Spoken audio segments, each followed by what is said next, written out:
Hi guys, happy Wednesday. Hope you're having a great day. I'm gonna try not to say a lot in this video, okay? So it's a journey, we're gonna get better as we go.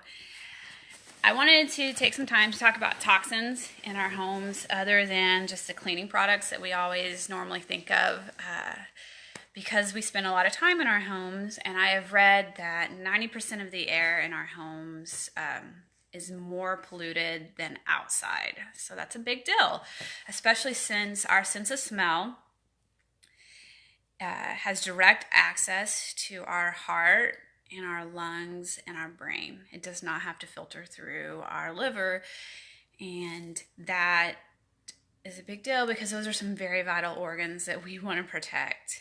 So let's just talk a little bit. This is probably going to be a series because it would take way too long to talk about all the things. And so I want to start out with just fragrances, right? Like those little Glade plugins and those little warm scented things that you heat up that release fragrance into the air. And also these wonderful little products that we spray on us to smell good. Most of those are filled with chemicals, right? They have the label fragrance, which is super broad and doesn't tell us anything other than, yeah, it smells good, hey sweetheart. And it is full of chemicals, right? There was a research study showing that this Victoria's Secrets and Bath and Body Works, moms were bathing their kids in it, little girls, and they did some research and found that those little girls, 5 years old, had really high estrogen. And it's because these scented fragrances are linked to hormone disruptors. And that is a big deal, especially for us women, because hormones drive a lot of our system and a lot of the bus on a lot of things. And for us to disrupt those hormones and put things on our skin that are affecting those hormones, that it can lead to a lot of health issues, especially like cancer, right? So I am not a fan of them. There is also research showing that like the Glade plugins are toxic to our pets as well. And again, they're going into the air, right? Which we are breathing, which then bypasses the liver and goes straight to our brains and lungs. So I don't recommend them. If you're going to have things in your house to make it smell good, I would suggest doing like essential oil diffusers, or there's some candles out there. Sorry. OK Collective here in Oklahoma makes candles that are soy-based candles instead of the other synthetic candles.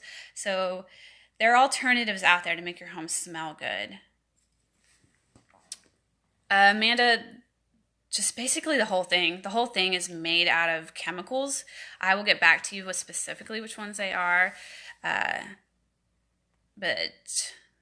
it's just overwhelming, right? Your pet has this more higher sense of smell, and all those chemicals in that are released into the air. It's not just the fragrance, but it's the chemicals made to make it a liquid format. So I'll get back to you on the specific ones. And let's see here. So if you're going to trade in this stuff, right, there's a couple of stuff out there I found in Oklahoma. Twinkle Apothecary. It's from Oklahoma. She makes this, it's essential oils and coconut oil. It smells great. You just roll it on. And those things, like coconut oil is great for us. It smells good, and it doesn't mess with my hormones, right, in terms of being a hormone disruptor. So there are things out there. I will put the links to all of these things that I suggest in the comments for you guys.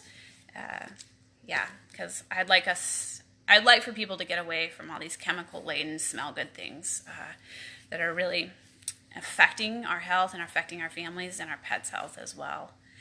So let's also talk about, since we're on beauty products, this stuff, right?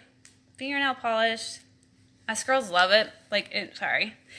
It makes us feel pretty, right? And it's also filled with so much toxins and so much chemicals and so much metals.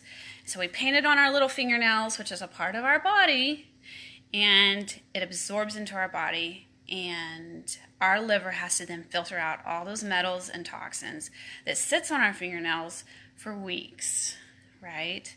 So it's no bueno. I don't recommend it. Dr. Carmen Jones and I do not recommend nail polish. I think there's one company out there that Carmen will suggest in terms of nail polish. I just have chosen to avoid it altogether because not only do I want it on my nails and in my liver having to filter it, I don't want to have to use nail polish remover, which is like basically gasoline or diesel, to get it off. Right? So, sorry ladies, if we can avoid that, and gentlemen, who, if you choose to wear nail polish, like, it's not a great toxin to just add on to our body. And I think you all know by now, deodorant, this stuff, right? Like, our armpits are meant to sweat, and they are right by my breast and my heart. And I'm gonna put this chemical right under my armpit, which has direct access into my body. Yeah. Like, I'm not saying not use deodorant. Like, no one wants to be that stinky kid in school, but I also don't want to be the kid that dies at 45, right? So there are alternative deodorants out there. And if you have a problem with smelling, like apple cider vinegar, wipe it underneath those armpits. It will kill that bacteria. That's what stinks, is the bacteria, not your sweat. So try to find a more cleaner deodorant. I'm not going to have a specific brand because I think all of us, I think it's just trial and error which one works the best. I do not recommend antiperspirant. You are supposed to sweat. Again, sweat doesn't stink, the bacteria does. So yeah, that's my tangent on deodorant. Let's talk about soaps, right? Like, we're in the shower, nice warm shower, our pores are open, and our body's having to filter out chlorine from the water, and then we put some lovely soap on that has that fragrance stuff, which is then absorbed into our skin. So if we can help ourselves out in the shower, I would suggest doing a more natural soap. It does not have to be those hippie soaps with twigs or branches in it. There's lots of great soaps out there. I really love this one. It's made by Nectar Republic, and it smells great. She makes it she's out of Kansas. Coconut oil, olive oil, and then essential oils.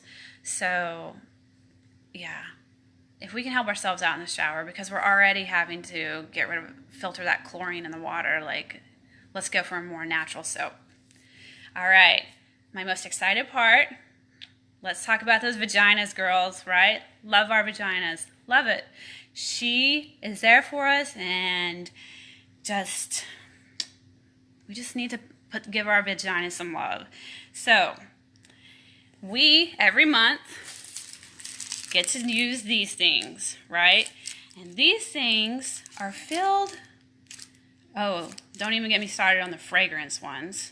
Why does the inside of your vagina need to have a fragrance? I don't know. But they have toxins in them, and we stick them in our vagina, which has a huge capillary bed. Capillary beds are waiting to absorb things and send it into our blood system, right? And it bypasses the liver. It goes straight into our blood system. So we take these toxic tampons, yes, cancer sticks, you're right, and we shove them up into that beautiful vagina, and we just let all these toxins and fragrance go straight into our blood system. Let's not do that anymore, okay? I don't like the cup. There are cups out there.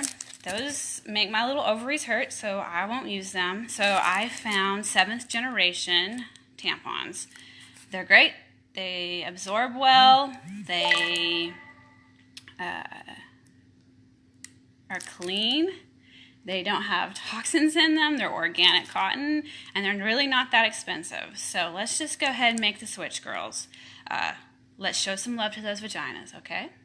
And while we're speaking of our vaginas, let's talk about lubricants. Most of us have to use it when we have sex. I don't know. It's just, I think most of us do, but we don't talk about it. Why we're using KY jelly still, my mind is blown. I don't know. I would never go get a quart of oil out from the garage, bring it into the house, and be like, yep, let's use this for lubricant tonight. No. KY jelly is made out of petroleum, which is the same thing. Stop sticking it up in your vagina. Don't do it. They make natural lubricants out there that are water-based, that don't have all the toxins in them. So if you can find a lubricant that is water-based with as few as ingredients as possible, hey, coconut oil works too. I'm just saying. It's cheap. Let's go for those instead of that other stuff that don't stick it in your vagina. Don't. Just don't. So that's today's toxin talk. I have some other stuff that I'll talk about in another video. I just didn't want to spend 45 minutes talking about toxins. If you guys have any other questions, I'll try to answer them, and I will put all of the links in the notes. Thank you guys so much for watching. I love you guys. Happy Wednesday. Take care of yourself, and I'll see you next week.